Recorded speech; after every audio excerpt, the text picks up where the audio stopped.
And now we have the award for Best Original Score because, as a famous composer once said, you never leave the cinema whistling a great wide shot. True that. And the nominees are Niall Byrne, Loving Miss Hatto. Ray Harmon, Love, Hate. Steve Lynch, Saving the Titanic. Stephen Rennicks, What Richard Did.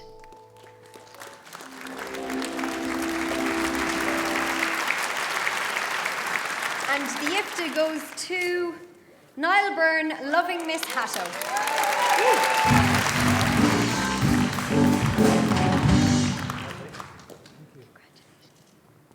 Thank you very much. I really didn't expect to get this award. I'd like to pay tribute to Aisling Walsh, who directed the film, and also the producer, Radford Neville, everyone who worked on the score, Kieran Byrne, the engineer at Cauldron Studios, Archie Chen, the orchestra, of course, Katrina Walsh of Irish Film Orchestras.